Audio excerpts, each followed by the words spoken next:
नमस्कार। जय जय राम, जय सिया राम, जय हो बागेश्वर धाम सरकार, जय हो हनुमान जी महाराज। मेरे प्यारे सभी दर्शकों, आज के इस वीडियो में मैं एक बागेश्वर भक्त तथा साथ ही 3 दोस्तों का गजब का वाकया सुनेंगे। आखिर क्या हुआ जब इन बागेश्वर भक्त तथा साथ 3 दोस्तों के सामने जब एक खूंखार चीता आ जाता है, तो फिर ऐसा क्या वहां पर करामात होती है जिसको आप जानने के लिए बिल्कुल ही बेचैन हो जाएंगे। शायद आप इस घटना को सुन करके आपकी रूह कांप जाएगी। तो चलिए हम लोग इस घटना को शुरू ही कर देते हैं। तो एक बार की बात है कि एक गांव में 3 दोस्त जो बड़ी ही खुशी से अपना जीवन यापन करते थे। उन लोगों के पास इतना धन दौलत जायदाद तो नहीं था, लेकिन तीनों दोस्त आपस में खूब जो यूनिटी बना करके रहा करते थे। वे लोग आपस में हमेशा जो एक प्रकार का वादा बना करके रखते थे कि हम लोग कभी भी अपना साथ नहीं छोड़ेंगे, हमेशा एक साथ ही काम करेंगे, सब कुछ एक साथ ही करेंगे। इस वजह से वे तीनों के तीनों दोस्त अपना रोजी रोटी करने के लिए वे लोग जंगल में जाते और वहां से लकड़ियां काटते और लकड़ियां काट करके फिर जो है ला करके बाजार में बेचते, जिससे कुछ दाम कुछ पैसे मिल जाते और इस तरीके से उन लोगों की रोजी रोटी चलती थी। कुछ दिन ये वाकया बड़ा ही ठीक ठाक उन लोगों की जिंदगी चलती रहे कि बस वह रोज जंगल जाते, वहां से लकड़ियां काटते और बस उन लकड़ियों को ला करके जो कुछ भी पैसे मिल जाते उससे आप लोग आपस में सब गुजारा करते थे। लेकिन एक बार की बात हुई गजब की कि जब सुबह के समय में तीनों के तीनों दोस्त कुल्हाड़ी लेकर के जंगल में लकड़ियां काटने के लिए निकल जाते हैं, लेकिन मौसम खराब हो जाता है, आंधी तूफान आनी शुरू हो जाती है, बारिश होना शुरू हो जाता है। लेकिन उसी समय वे लोग घर पर जाने के लिए सोचते कि चलो घर पर निकल जाया जाए। लेकिन घर पर निकलने ही वाले थे, तब तक क्या देखते कि उन लोगों के सामने एक चीता आ जाता है जो बहुत ही खूंखार दिख रहा है, जिसके मुख पर जो खून लगा हुआ था, ऐसा लग रहा है कि मानो किसी का शिकार करके ही आया हो और बस अब हम लोगों को अपने मुख का निवाला बनाने ही वाला हो। तीनों के तीनों बिल्कुल भयभीत हो जाते हैं, डर जाते हैं, अगल बगल कोई छुपने का जगह देखते हैं, लेकिन कहीं उनके नजर नहीं आता है। पीछे घसकते जाते, पीछे खिसकते जाते और वह चीता एक एक कदम आगे बढ़ाता जाता है, मानो अब वह उनको खा ही जाएंगे। लेकिन तब तक अचानक उन लोगों को एक जो गुफा नजर आ जाती है और तब तक वे तीनों दौड़ करके उस गुफा में जाकर के छुप जाते हैं। उस गुफा में काफी जो अंधेरा था और वह चीता गुफा से कुछ दूरी पर जो खड़ा था, लेकिन वह चीता उन लोगों को अंदर देख नहीं पा रहा था। गुफा में इतना अंधेरा था कि वे सब अंदर से तो बाहर देख ले रहे थे, लेकिन बाहर से अंदर देखना मुश्किल था। लेकिन वह चीता वहीं पर बैठ करके इंतजार करता है कि अब वे बाहर निकलेंगे, अब मैं उनका शिकार बनाऊंगा। लेकिन तब तक अचानक गुफा के अंदर से कुछ खड़बड़ाने की आवाज आती है। लेकिन जैसे ही कुछ खड़बड़ाने की आवाज आती है, तीनों भयभीत हो जाते हैं। क्या अंदर भी कोई जानवर पड़ा है क्या? अब तो हम लोग ना इधर बचेंगे ना उधर बचेंगे, अब हम लोगों का शिकार तो होना ही होना। तब तक अंदर से किसी इंसानी आवाज की आती है कि तुम लोग कौन हो और यहाँ पर क्यों छुपे हो, क्यों यहाँ पर डरे हुए हो? वह कोई दूसरा व्यक्ति नहीं था, बल्कि एक भगवान का भक्त जो उस गुफा में बैठ करके भगवान की पूजा आराधना करता था, शांति सुकून करे वहां पर बैठ करके अपने भगवान को याद करता था, तपस्या करता था। लेकिन जब इन लोगों की वह हालत देखी तो उसकी निद्रा, उसके ध्यान भंग हो जाते हैं और वह पूछ पड़ता है कि तुम सब यहाँ पर ऐसे डरे हुए क्यों? चूंकि उस साधु बाबा को कुछ सिद्धियां भी प्राप्त थी, जिससे वह किसी के भी बारे में बहुत ही अच्छे से जान सकते थे। उस बाबा ने, उस भक्त ने उन लोगों से जब पूछा तो कहा, देखिए ना सामने एक चीता बैठा हुआ है। उस भक्त ने कहा, उस बाबा जी ने कहा, कहाँ, कौन सा, कहाँ, किस जगह पर चीता बैठा हुआ? तो उसने कहा, आपको नहीं दिखाई दे रहा? उसने कहा, नहीं मेरे को तो नहीं दिखाई दे रहा। तो उसने कहा, देखिए ना वहां पर उस पेड़ की छांव में देखिए बैठा हुआ है और हम लोगों को इंतजार कर रहा है। उसने कहा, नहीं मेरे को तो कोई चीता नहीं दिख रहा है, यहाँ पर कोई खूंखार जानवर नहीं है। तो उस भक्त ने कहा, शायद तुम्हारे साथ ऐसा करामात, ऐसा दृश्य इसलिए दिख रहा है क्योंकि तुम लोगों ने शायद अपने जीवन में बहुत ही गलत काम किया, तुमने किसी का दिल दुखाया होगा, इस वजह से तुम लोगों के साथ ऐसा हो रहा है। क्योंकि कुदरत का नियम है कि जो जैसा करता है उसे वैसा ही फल मिलता है, और हमें लगता है कि तुम लोग अपने जीवन में कोई बहुत ही ज्यादा दुष्कर्म काम किए हो, वरना तुम लोगों के साथ ऐसा हो ही नहीं सकता, क्योंकि कर्म का फल तो सबको भोगना पड़ता है। तो उसने कहा कि एक एक करके पहले तुम सब अपना क्या गुनाह किए हो, क्या गलती की हो, ईमानदारी से यदि बताओ तो हाँ मैं तुम्हारे लिए कुछ रास्ता जरूर निकाल सकता हूं। उन तीनों दोस्तों में से एक दोस्त कहता है, जी बाबा, मैं वास्तव में अपने जीवन में बहुत गलत काम किया है। मेरे पास धन दौलत सब कुछ थे, लेकिन मैंने वैसा गुनाह ही किया, मैंने वैसा अपराध ही किया है कि जिसकी वजह से मुझे सजा मिलनी ही चाहिए। तो उस बाबा ने कहा, आखिर तुम कौन सा गलत काम किए? उसने कहा, बाबा मेरी शादी हुई थी, मेरी पत्नी और मेरा एक बच्चा। हम गांव में रहते थे, मेरे पास ढेर सारी बकरियां थी और बकरियों की संख्या एक के बाद बढ़ती ही जा रही थी। परिवार बहुत ही अच्छा चल रहा था। मैं उस बकरियों का दूध जो है बेच करके अच्छे खासे पैसे कमाता था। लेकिन मेरी बीबी क्या, अर्थात मेरा एक जो छोटा सा बच्चा था, वो बच्चा अभी दूध पीता था। माँ का दूध जब नहीं होता था तो वह माँ जो बकरियों का दूध पिलाने के लिए मेरे पास आती थी। कभी कभी मैं दूध देता था, कभी कभी नहीं देता था। बेचारी वो माँ मुझ पर झुलस पड़ती थी। मेरी पत्नी मुझ पर जो खड़े खोटे सुनाती थी, लेकिन मैं पैसे के लालच में मैं अपने बेटे का कभी जो परवाह नहीं किया। वह दूध मांगने तो आती थी, लेकिन वह कहती थी कि मैं अपने बच्चे को दूध पिलाना चाहती हूँ, कृपया मुझे कुछ दूध दे दीजिए।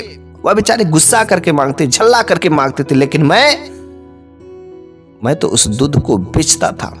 उस दूध को बेचने पर पैसे मिलते थे। मैं हमेशा अपने पत्नी से ही कहता रहा कि हाँ मैं इस दूध को बेचता हूं तो मुझे पैसे मिलते हैं, और मैं तुम्हें फ्री में कैसे दे सकता हूं, मुफ्त में कैसे दे सकता हूं। मेरी पत्नी कहती थी कि तुम्हारा ही बेटा है, तुम्हारा ही बच्चा, और तुम अपने बच्चे के लिए लोग तो सब कुछ लुटा देते हैं, तुम एक जो दूध नहीं दे सकते हो। उसने कहा, नहीं, इनको अगर जो है हम किसी दूसरे को देंगे तो मुझे ऊंची रकम मिलती है। थोड़ा बहुत तुम्हें लेना है तो काम चला लो, लेकिन मैं तुम्हें पूरा भरपेट नहीं, तुम किसी तरीके से उसका गुजारा कर। मैं अपने पत्नी की खातिरदारी 1% नहीं करता था। मैं अपने बच्चों की खातिरदारी 1 नहीं करता था। इतना मेरे अंदर लालच बस गया था दूध बेचने का। बकरियों को बेच करके अब मोटी रकम कमाता था, अच्छा खासा घर था, लेकिन मेरी पत्नी मुझसे खुश नहीं रहते थे। क्यों? क्योंकि मैं अपने पत्नी के साथ वैसा कार्य ही करता था। और एक बार गजब का वाकया हुआ, जब मेरी पत्नी अपने बच्चे के, अपने बेटे के दूध लेने के लिए मेरे पास आती, और उस समय मैं दूध निकाल रहा था बकरी से। लेकिन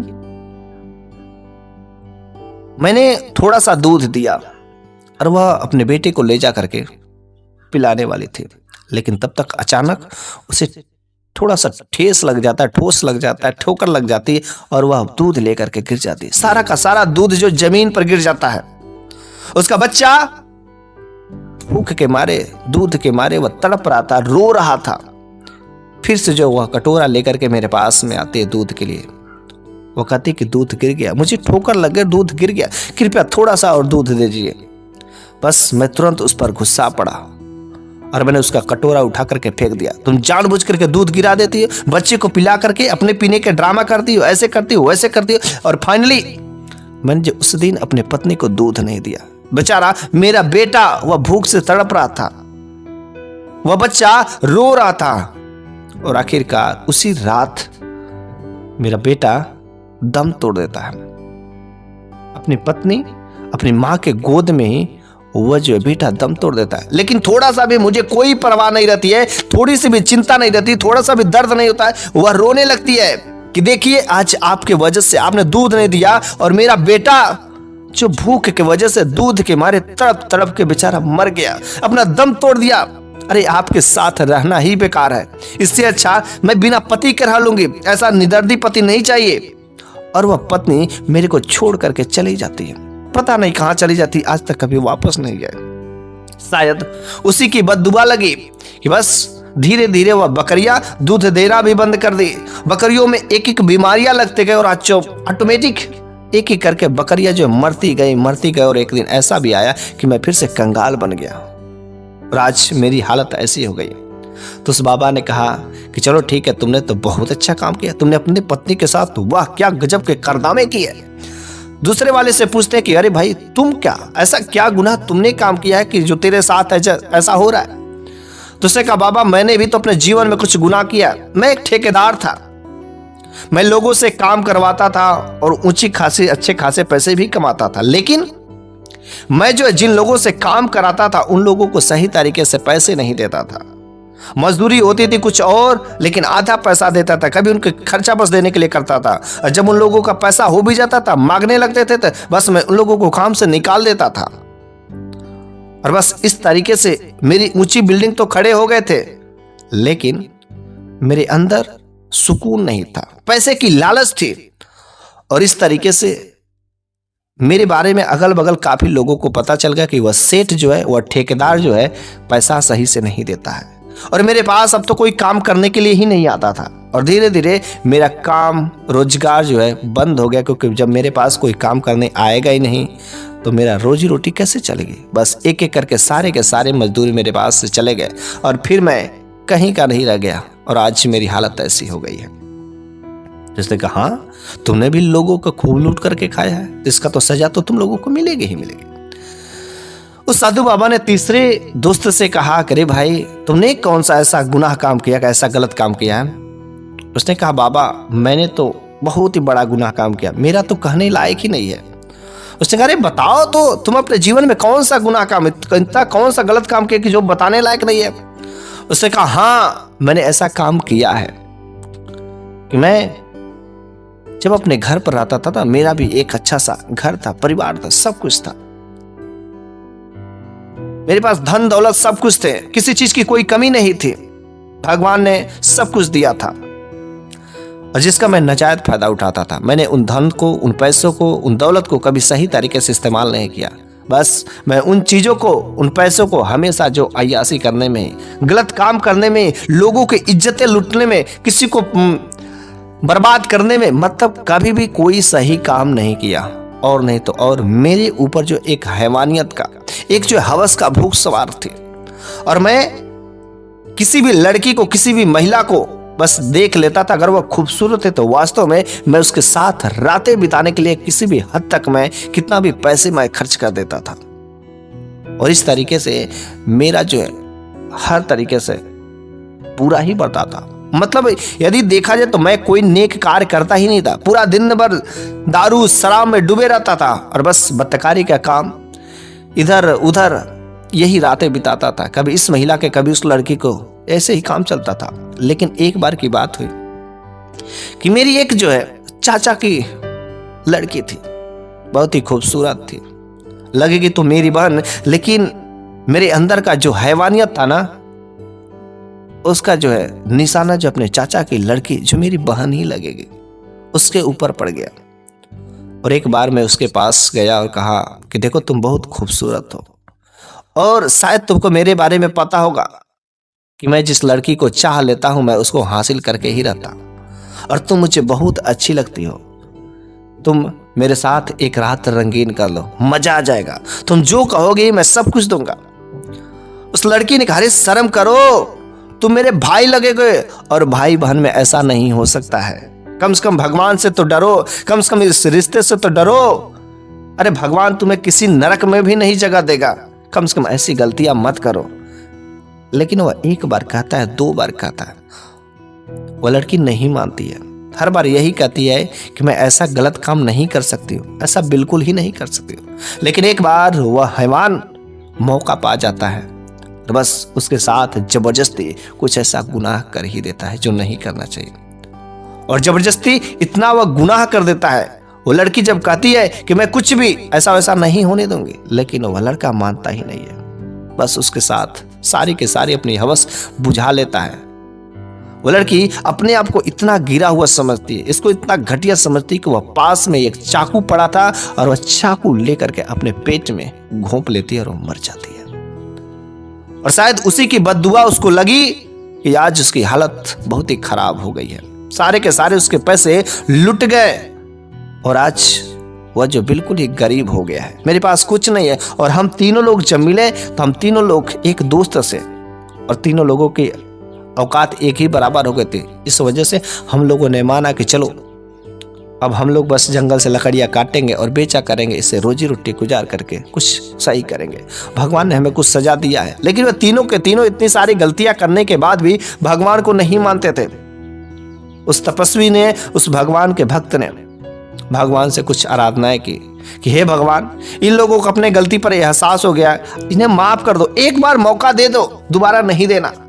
कुछ ऐसा वे बाबा कहते हैं और तब तक वहां से वह बाघ चला गया रहता है।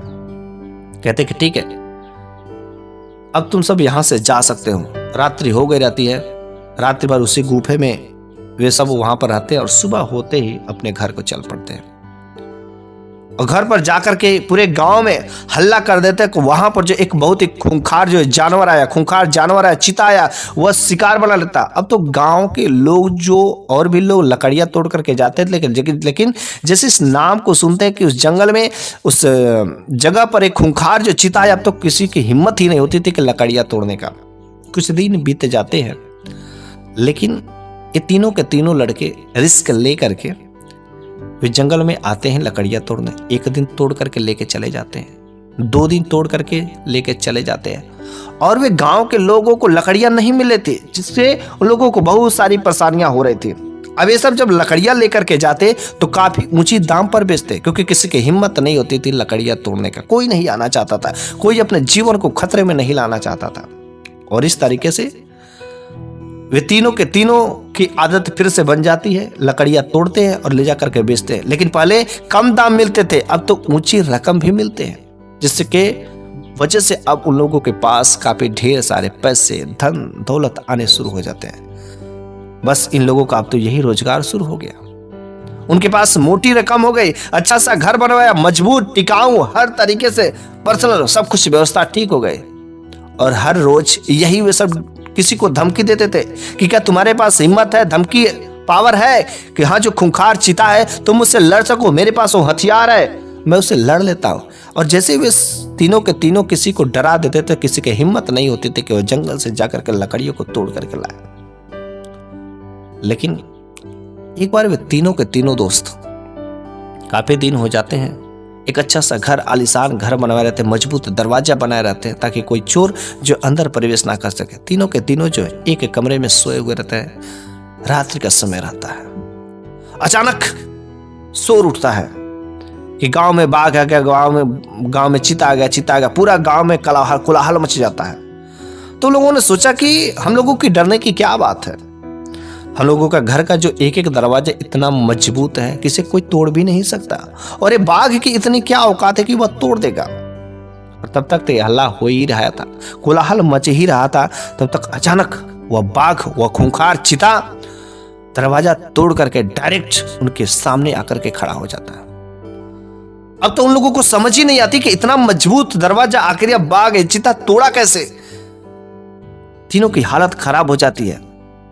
लेकिन तब तक अचानक फिर से वह आवाज आती है कि आखिर तुम लोगों ने एक बार तो गलती किया था, भगवान ने माफ कर दिया था, लेकिन उसके बावजूद भी तुम लोगों को भगवान ने सब कुछ दिया, लेकिन कभी तुमने सही काम नहीं किया। पैसे आए तुम्हारे पास, लेकिन तुमने उसका सही इस्तेमाल किया, फिर से गलत चीजों में तुम तीनों के तीनों मिलकर के इस्तेमाल करने लगे। अब तुम्हें कोई नहीं बचा सकता, क्योंकि वे तीनों के तीनों दोस्त जब उनके पास पैसे आने शुरू हो गए थे तो वे लोग किसी भी नेक कार्य में नहीं लगाए, बल्कि फिर से वही अपनी लूटा मारी वाला, इज्जत लूटने वाला, लड़कियों की इज्जत लूटने वाला, यही सब गुनाह का काम करना शुरू कर देते। भगवान का बिल्कुल कोई चिंता ही नहीं करते थे, भगवान से बिल्कुल डरते ही नहीं थे। और नहीं तो लोगों के सामने करते कि भगवान होते ही नहीं है, ये कुछ नहीं है, देखो मैं कुछ नहीं मानता और आज मेरे पास सब कुछ है, भगवान नाम की कोई चीज ही नहीं होती, ये सब अंधविश्वास है, ढकोसला है, ऐसा लोगों से भी कहा करते थे। लेकिन आज वह भक्त जो है, वह तपस्वी का आवाज वहां पर आता है कि तुम लोग भगवान के नाम पर उनका बहुत ही विद्रोह किए हो, उनके विपरीत में गए, उनके खिलाफ में गए, और आज देखते हैं कि तुम्हें कौन बचा सकता है। बस इस तरीके से वह बाघ जो बिल्कुल गर्रा रहा था, सामने कुछ समय खड़ा रहता है और एक ही झपट्टे में तीनों के गर्दन को साफ कर देता है। और बस उन्हें कोई नहीं बचा पाता है। उनका धन, उनका दौलत, उनका घर, सब कुछ वैसे पड़ा रहता है, और बस भगवान के खिलाफत में रहने वाले उन तीनों का बिल्कुल सफाया ही हो जाता है। फिर से उसके बाद वहां से बाघ हमेशा के लिए जंगल में चला जाता और गांव वाले सुकून से रहने लगते हैं। लेकिन इस कहानी के माध्यम से हम लोग एक ही बात सीखते हैं कि हमें ये जो कुदरत है, प्रकृति है, इन लोगों के खिलाफ कभी नहीं जाना चाहिए। ये जो प्रकृति है, भगवान है, वास्तव में कुछ ऐसी शक्तियाँ हैं जिनके खिलाफ हमें कभी नहीं जाना चाहिए। यदि हम इनके खिलाफ जाने की कोशिश करते हैं, उनको डिस्टर्ब करते हैं, परेशानी करते हैं, तो अवश्य एक ना एक दिन मेरे साथ में भी कुछ ऐसा ही होगा जिसका कोई जो है जवाब नहीं हो सकता। तो मेरे प्यारे सभी दर्शकों, आज की ये कहानी आपको कैसी लगी है? यदि आप भी भगवान पर भरोसा करते हो, भगवान को मानते हो, तो कमेंट बॉक्स में जय जय राम, जय सिया राम, जय हो बागेश्वर धाम सरकार जरूर लिखेगा। फिर से मैं अगले वीडियो में एक नई शानदार कहानी के साथ मैं लेकर के हाजिर हूँगा। तब तक के लिए मैं विदा लेता हूँ। धन्यवाद।